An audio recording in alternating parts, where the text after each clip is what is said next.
Saúdo as amadas irmãs com a paz de nosso Senhor e Salvador Jesus Cristo. Graças a Deus, hoje iniciaremos mais uma lição da nossa revista do trimestre, ou a revista que tem como título A Igreja Eleita, Redimida pelo Sangue de Cristo e Selada com o Espírito Santo da Promessa. Hoje estudaremos a lição de número 7, que tem como tema Cristo é a nossa reconciliação com Deus. Mas antes de iniciarmos, vamos fazer uma oração pedindo graça a Deus para que venha nos ajudar e que nós sejamos um instrumento nas mãos dele. Senhor nosso Deus e nosso Pai, graças te damos, Senhor, por mais esta oportunidade que o Senhor nos dá. Senhor, pedimos a ti, Senhor, venha nos capacitar, venha nos direcionar e que nós sejamos um instrumento nas tuas mãos, Senhor, a fim de que a tua palavra seja ministrada e o teu nome seja glorificado. Peço também, Senhor, a tua bênção sobre a vida de cada irmã, Senhor. Visita cada irmã, Senhor, neste momento, cada filha, cada serva, Senhor, abençoando seus lares, suas vidas, guardando, Senhor, de todo perigo e todo mal. Sede conosco, Pai, é o que nós te pedimos e te agradecemos, em nome de Jesus. Amém. Graças a Deus. Cristo é a nossa reconciliação com Deus. Dando continuidade ao estudo da parte doutrinária da carta aos Efésios, hoje nós estudaremos o trecho da Bíblia, ou melhor, da carta aos Efésios, que vai do capítulo 2, versículo 13, até o versículo 18. Reconciliação. A palavra reconciliação, em hebraico, significa cobertura ou cobrimento. Para exemplificar o sentido da palavra, podemos lembrar de uma parede que recebe uma cobertura de massa para cobrir as suas rachaduras e assim as partes danificadas.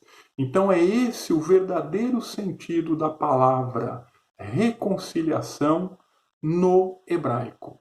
Ela dá esse sentido ela tem, melhor dizendo, esse sentido de cobertura. Ela cobre as imperfeições. A fim de entendermos o sentido desta palavra, eu gostaria de ler o que está escrito na palavra de Deus em 2 Crônicas, capítulo 30, do versículo 15 ao 20. Vamos lá. 2 Crônicas, capítulo 30, versículo 15 ao 20. Então sacrificaram a Páscoa no 14º do segundo mês, no dia 14º do segundo mês. E os sacerdotes e levitas se envergonharam e se santificaram e trouxeram holocaustos à casa do Senhor, porque havia muitos na congregação que não se tinham santificado, pelo que os levitas tinham o encargo de matarem os cordeiros da Páscoa por todo aquele que não estava limpo, para o santificarem ao Senhor. Porque uma multidão do povo, muitos de Efraim e Manassés, Issacar e Zebulon, não se tinham purificado, e contudo comeram a Páscoa, não como está escrito. Porém Ezequias orou por eles, dizendo: O Senhor que é bom, perdoa todo aquele que tem preparado o seu coração para buscar ao Senhor Deus, o Deus de seus pais, ainda que não esteja purificado segundo a purificação do santuário. E ouviu o Senhor a Ezequias e sarou o povo. Graças a Deus.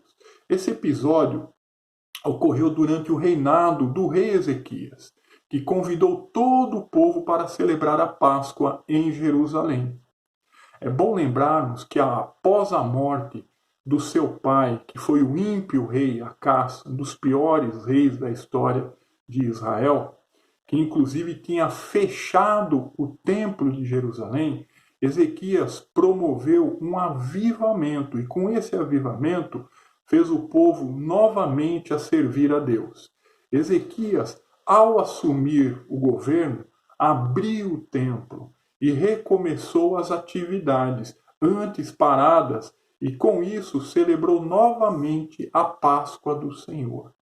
Porém, alguns israelitas, oriundos do Reino do Norte, não se santificavam, ou melhor, não se santificaram, não se prepararam para a celebração da Páscoa. E mesmo assim participaram dela. Ao saber disto, o rei Ezequias então fez uma oração a Deus, para que mesmo que eles estivessem despreparados para o evento, mas pelo fato de terem vindo de bom grado, vindo de longe, e atendido ao chamado do rei, e também estarem desejosos de buscar a Deus, que Deus os abençoasse. E o interessante é que o Senhor ouve e atende a oração do rei Ezequias, aceitando o coração contrito, aceitando o coração arrependido e quebrantado daquele povo. E os abençoou, fazendo assim com que acontecesse a reconciliação. Vemos aqui, então, a Bíblia relatando um movimento de união e comunhão do povo com Deus, através da reconciliação.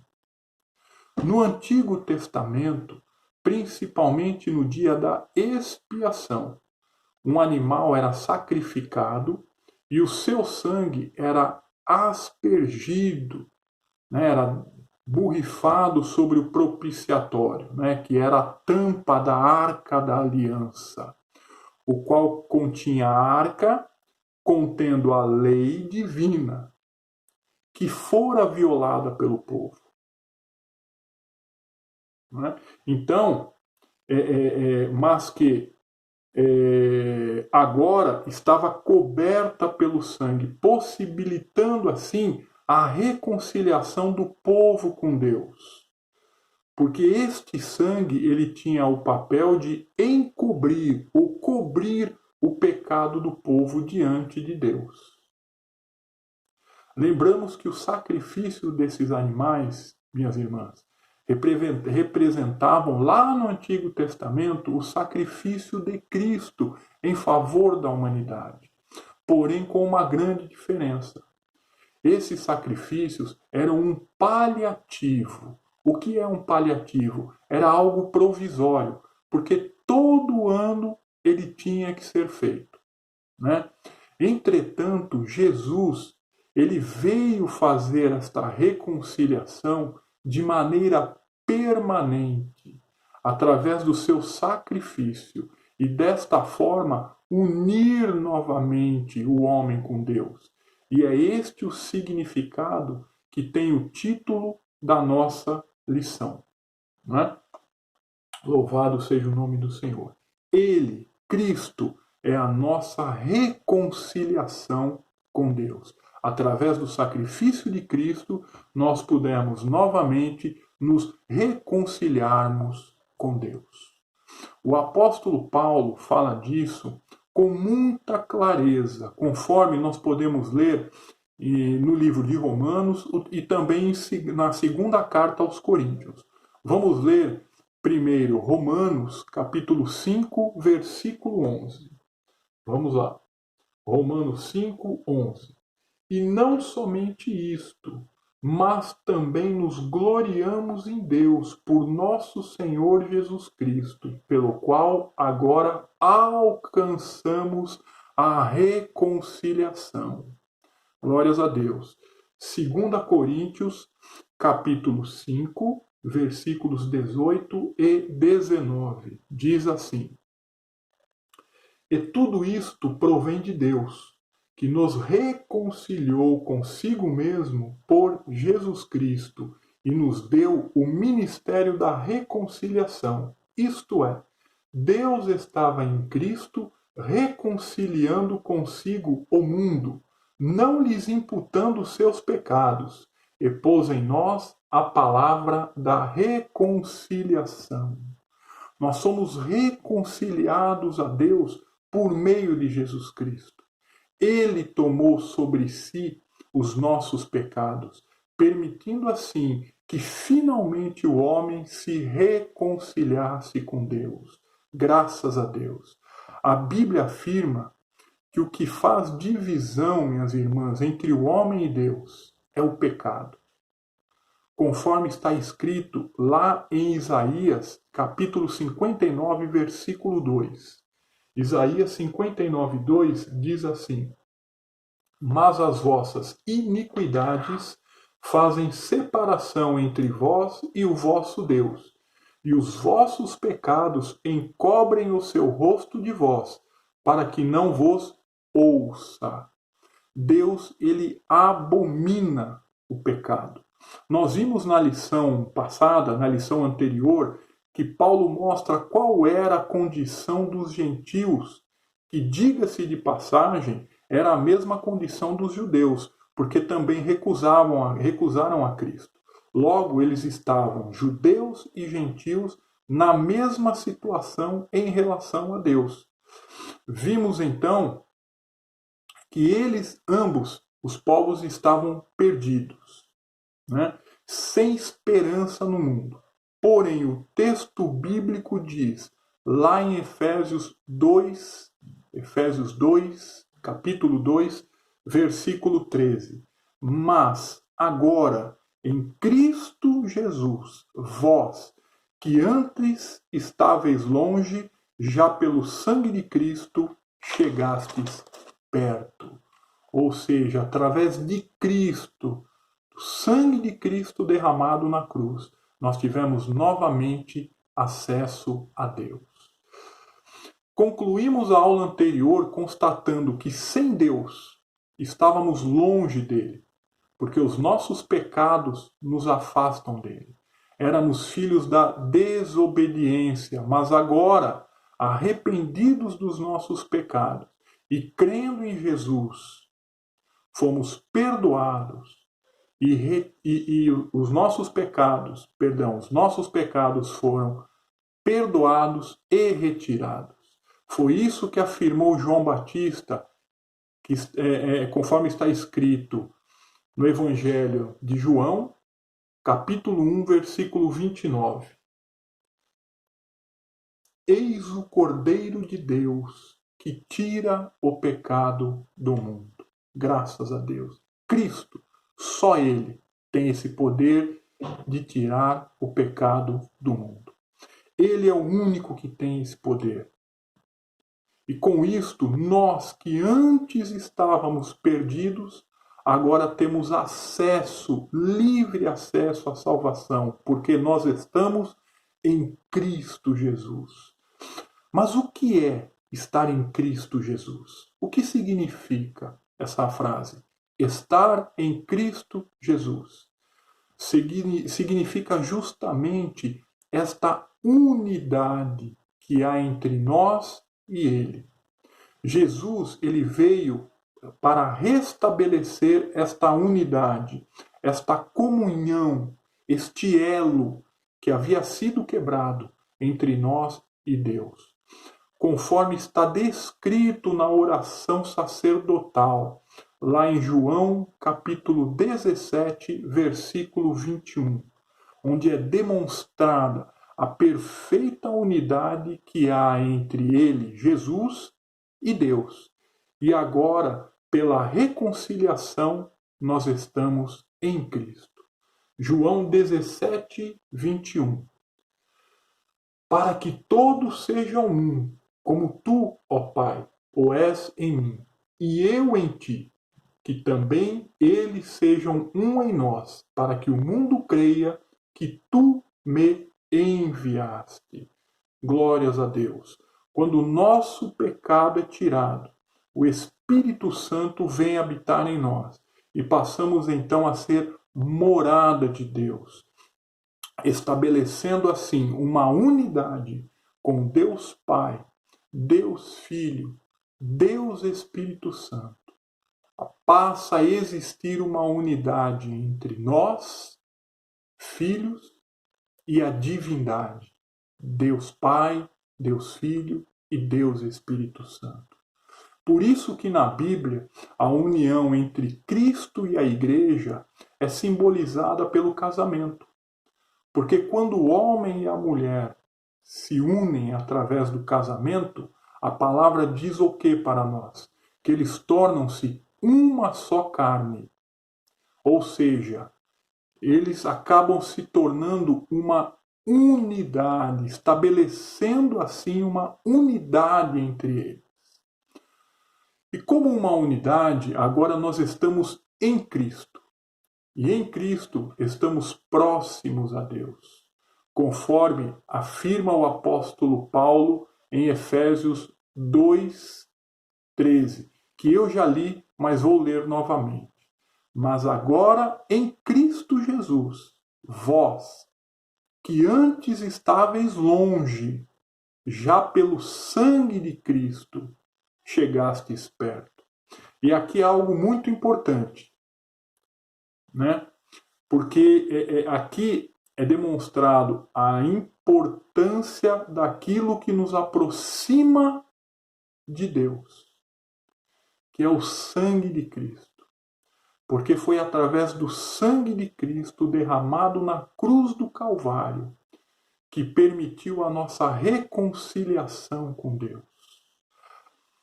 Até porque, como diz o escritor aos Hebreus, sem derramamento de sangue não há remissão. Ou seja, sem derramamento de sangue não há resgate. O resgate das nossas vidas, o preço pago pela nossa salvação foi alcançado através do derramamento do sangue de Cristo na cruz. Louvado seja o nome do Senhor. Foi através do derramamento do sangue de Cristo na cruz que nós tivemos novamente acesso à salvação e à vida eterna com o Pai. É o sangue de Jesus que nos purifica de todo pecado, conforme está escrito e registrado lá em 1 João, capítulo 1, versículo 7. 1 João, capítulo 1, versículo 7, que diz: Mas se andarmos na luz, como ele na luz está, temos comunhão uns com os outros, e o sangue de Jesus Cristo, seu Filho, nos purifica de todo pecado. É somente através do sangue de Cristo, meus irmãos, que nós somos libertos do pecado e passamos a ter acesso ao Pai. Por isso, João Batista, ao se referir a Jesus, se referiu a ele como sendo o Cordeiro de Deus que tira o pecado do mundo. Glória a Deus. João 1:29. Eis o Cordeiro de Deus que tira o pecado do mundo. Glórias a Deus.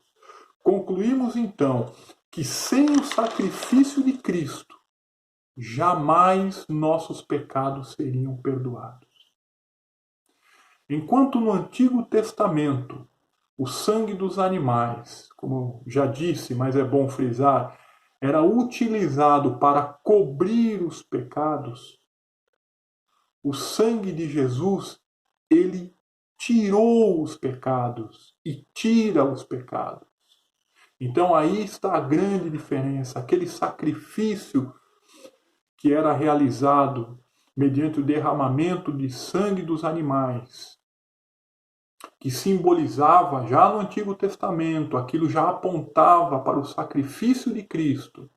Mas o sangue dos animais, ele era algo paliativo, provisório. Porém, Jesus, ao morrer na cruz, ali ele realizou algo permanente. Ou seja, ele tirou o pecado do homem de maneira permanente. Através do seu sacrifício, nós somos reconciliados com Deus e passamos a ter plena comunhão com Ele. Eu vou ler uma passagem que se encontra aqui no livro de Hebreus, capítulo 9, versículo 24 ao 29, que diz: Porque Cristo não entrou num santuário feito por mãos, figura do verdadeiro, porém no mesmo céu, para agora comparecer por nós perante a face de Deus. Nem também para si mesmo se oferecer muitas vezes, como sumo sacerdote cada ano entra no santuário com sangue alheio. De outra maneira, necessário lhe fora padecer muitas vezes desde a fundação do mundo. Mas agora, na consumação dos séculos, uma vez se manifestou para aniquilar o pecado pelo sacrifício de si mesmo. E como aos homens está ordenado morrerem uma vez, vindo depois o juízo, assim também Cristo, oferecendo-se uma vez para tirar os pecados de muitos, aparecerá segunda vez sem pecado aos que esperam para a salvação. Então, através deste único sacrifício de Cristo, os nossos pecados foram perdoados. Glórias a Deus. É exatamente isto que Paulo deixa claro aos irmãos de Éfeso nesse trecho da carta que foi escrita. O sangue de Cristo nos purifica de todo pecado. O sangue de Cristo nos reconcilia com Deus. A igreja, ela é formada por aqueles que são lavados e remidos pelo sangue de Cristo, minhas irmãs. Louvado seja o nome do Senhor. Apocalipse 22, Apocalipse capítulo 22, versículo 14, diz: Bem-aventurados aqueles que lavam as suas vestiduras no sangue do Cordeiro, para que tenham direito à árvore da vida e possam entrar na cidade pelas portas. Graças a Deus.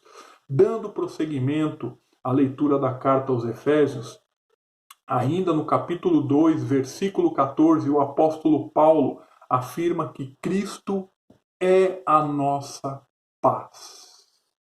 Glória a Deus. Olha o que ele diz. Porque Ele é a nossa paz, o qual de ambos os povos fez um, e derrubando a parede da separação que estava no meio. O sentido hebraico da palavra paz, que quer dizer shalom, é completude, ou seja, é uma integração ou uma complementação. Ou seja, Cristo é a nossa paz, porque por Ele nós nos integramos a Deus. E através dele, nós novamente entramos em comunhão com Deus. É interessante que há um vazio dentro do ser humano que só pode ser preenchido com a presença de Deus. Ou seja, sem Deus, o homem é um ser incompleto. Até porque, como está escrito lá em Gênesis capítulo 1, versículo 26 e 27, diz assim, Gênesis 1, 26 e 27, E disse Deus, façamos o homem à nossa imagem, conforme a nossa semelhança, e domine sobre os peixes do mar e sobre as aves dos céus, e sobre o gado e sobre toda a terra e sobre todo o réptil que se move sobre a terra. E criou Deus o homem à sua imagem. A imagem de Deus o criou. Homem e mulher os criou. Então, há algo de Deus dentro de nós. A gente vê as pessoas no mundo, as pessoas sem Deus, buscando preencher esse vazio com dinheiro, com drogas, com sucesso profissional, com prostituição. É uma busca desenfreada por algo que venha preencher esse espaço vazio dentro dele. Mas nós bem sabemos, e como diz a palavra, que esse vazio, esse espaço vazio que há dentro do homem natural, ele só pode ser preenchido com a presença de Deus dentro de nós. Porque o homem é a imagem, é a semelhança de Deus. Portanto, só Deus pode preencher este espaço vazio. E isto só pode acontecer quando o homem deixa a sua vida de pecado. E é Jesus, somente Ele, que tem poder para tirar os nossos pecados e nos reconciliar com Deus novamente, nos integrando a Deus, a fim de nos tornarmos uma unidade. Por isso, Cristo é a nossa paz.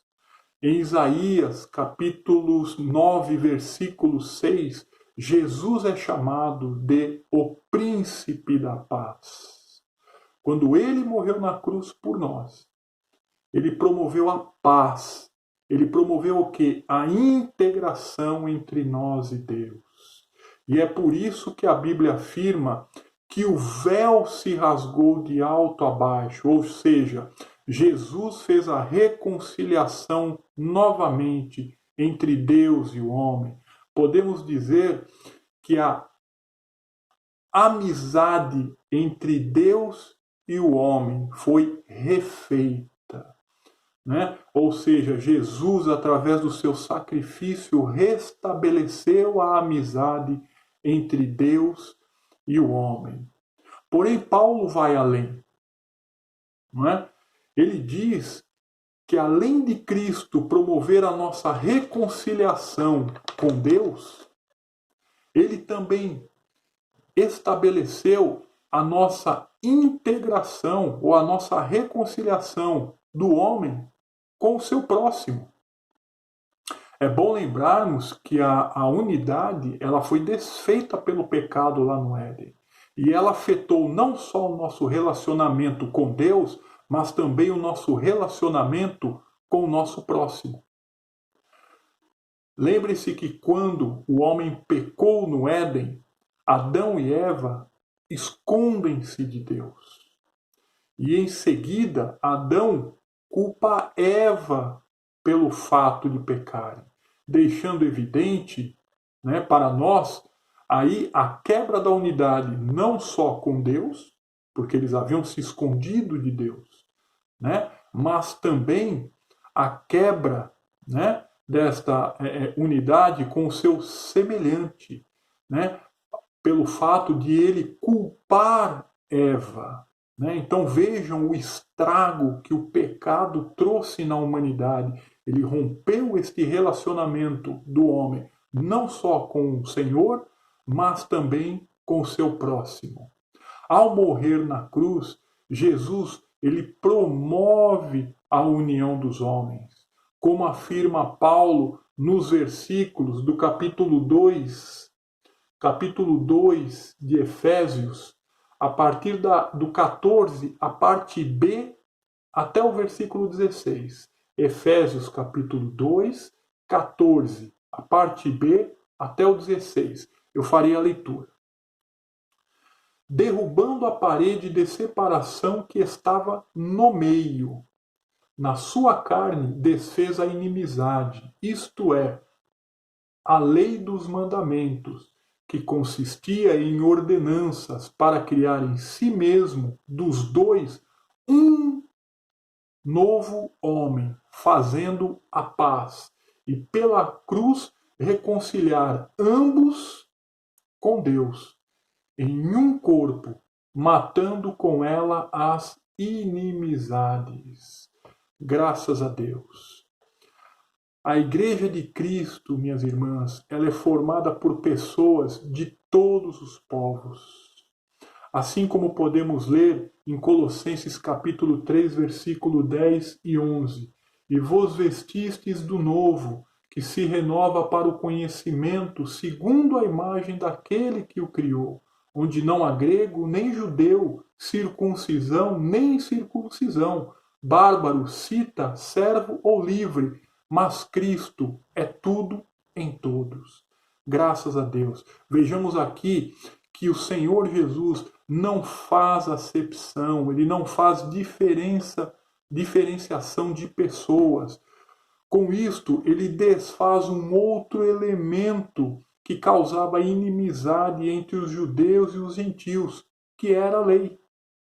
O próprio Paulo afirma isto, conforme lemos nos versículos 15 e 16 do capítulo 2 de Efésios. Efésios 2, 15, Efésios capítulo 2, versículos 15 e 16. Diz assim: na sua carne desfez a inimizade, isto é, a lei dos mandamentos que consistia em ordenanças para criar a si mesmo os dois um novo homem fazendo a paz, e pela cruz reconciliar ambos com Deus em um corpo, matando com ela a inimizade. Eu acabei de ler, mas achei importante ler novamente. Percebam aqui que Paulo mostra que nós não estamos mais debaixo da lei. Porque a lei ela criava uma inimizade entre os judeus e os demais povos chamados de gentios. Né? Na Bíblia existiam judeus e gentios. Quem eram os gentios? Todos aqueles que não eram judeus. A lei havia sido dada para Israel. Portanto, os estrangeiros não estavam sujeitos a ela. Então Cristo vem para desfazer esta separação entre os judeus e os gentios que era causada pela lei. A lei ela estabelecia uma separação e impedia o convívio entre judeus e gentios, mas também apontava o pecado e mostrava a impotência do homem para cumpri-la. Ou seja, a lei ela acabava condenando o homem. Porém, Jesus se fez maldição por nós, cumpriu a lei e tomou o nosso lugar de desobedientes e transgressores, e na cruz nos reconciliou com Deus. Vou ler aqui Gálatas capítulo 3, versículo 13, que fala exatamente isso que eu acabei de dizer aqui. Gálatas 3, 13. Cristo nos resgatou da maldição da lei, fazendo-se maldição por nós, porque está escrito: maldito todo aquele que for pendurado no madeiro. Com isso, minhas irmãs, a lei perde o seu valor, tanto que o Senhor a resumiu da seguinte forma. É o que está lá em Lucas capítulo 10, versículo 27. E respondendo ele, Jesus, disse: amarás ao Senhor teu Deus de todo o teu coração, e de toda a tua alma, e de todas as suas forças, e de todo o teu entendimento, e a teu próximo como a ti mesmo. Com isso, hoje, nós estamos em Cristo, e nele nós amamos uns aos outros, como Cristo nos amou. É o exemplo do amor de Cristo. Nós temos que praticá-lo com o nosso próximo. Tudo isso fez Cristo através da sua morte na cruz. Concluímos então que, como Cristo na cruz matou a inimizade que havia entre o homem e Deus e também com o seu próximo, não há motivo para não nos congregarmos em uma igreja e adorarmos a Deus junto dos nossos irmãos. É necessário congregarmos. Por isso que essas pessoas que só adoram a Deus em casa e não vão à igreja estão erradas. Porque o fato de nós estarmos presentes no mesmo lugar adorando ao Senhor, isso mostra a unidade. Isto representa a unidade e a comunhão que nós temos uns com os outros. Não há como servirmos ao Senhor se não for em uma igreja, porque a igreja simboliza o corpo de Cristo e todos nós fazemos parte do corpo de Cristo. É por isso que no subtítulo da nossa revista está escrito: Igreja eleita, redimida pelo sangue de Cristo. Como já disse, através do seu sangue derramado, fomos reconciliados com Deus e com o próximo. Graças a Deus. Esta reconciliação, minhas irmãs, ela é demonstrada também na celebração do culto de Santa Ceia. O culto de Santa Ceia demonstra que nós estamos em comunhão uns com os outros através do partir do pão,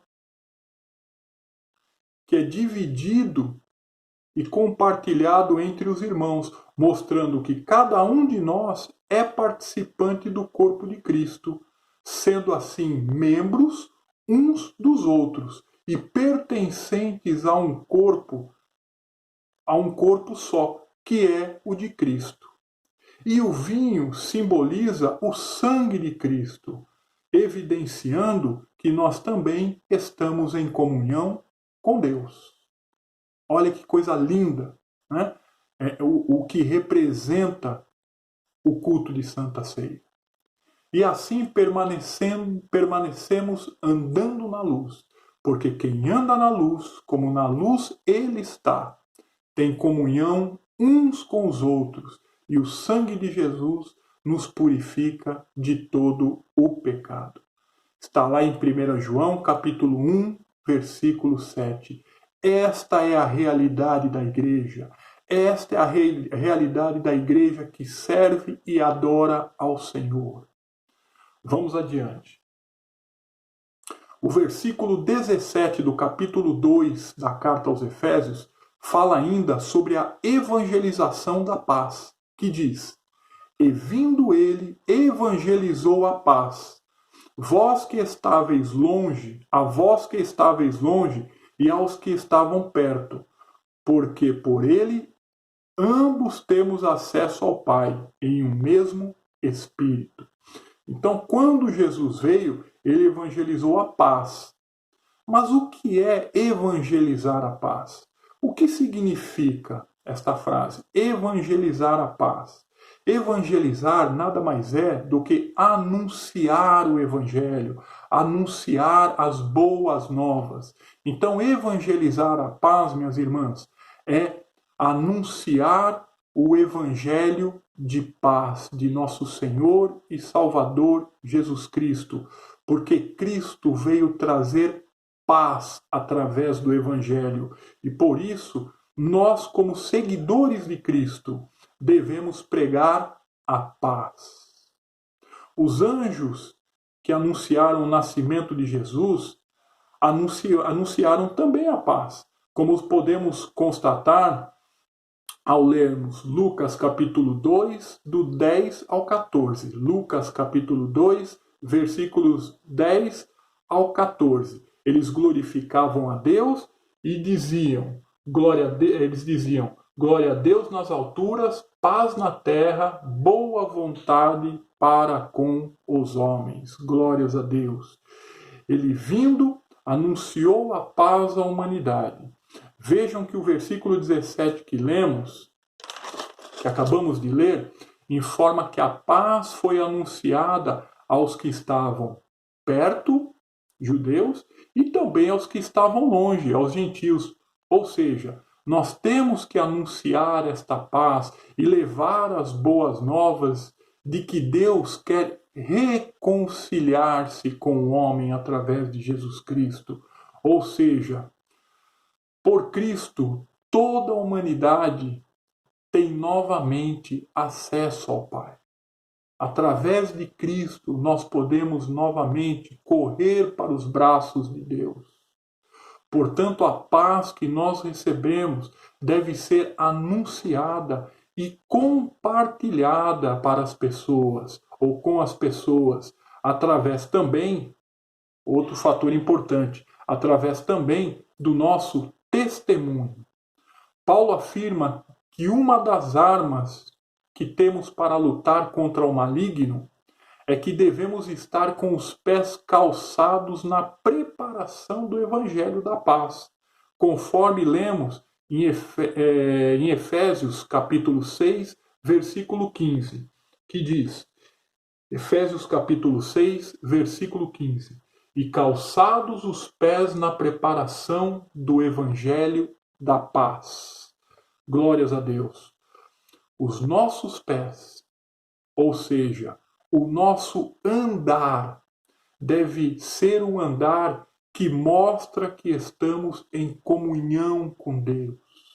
É o testemunho não só pelo falar, mas na maneira de se portar, na maneira de andarmos neste mundo. O nosso viver deve ser um viver diferente, diferenciado, para que as pessoas vejam as nossas boas obras. É o que Jesus diz em Mateus capítulo 5, versículo 16. Assim resplandeça a vossa luz diante dos homens, para que vejam as vossas boas obras e glorifiquem a vosso Pai que está nos céus. Vejam aqui, né? Que nós temos que dar o testemunho, nós temos que refletir a glória de Deus em todas as nossas ações. Paulo também fala disso em 2 Coríntios, capítulo 3, versículo 18. Segunda carta aos Coríntios, capítulo 3, versículo 18. Mas todos nós, com o rosto descoberto, refletindo como um espelho a glória do Senhor, somos transformados de glória em glória na mesma imagem, como pelo Espírito do Senhor. As pessoas, ao olharem para nós, minhas irmãs, devem ver a Cristo.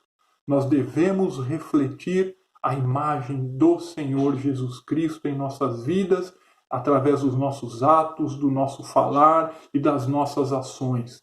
Somente desta forma nós estaremos evangelizando a paz, levando o evangelho, anunciando as boas novas de paz, anunciando que Jesus foi enviado para integrar novamente o homem com Deus. Ele veio fazer isto.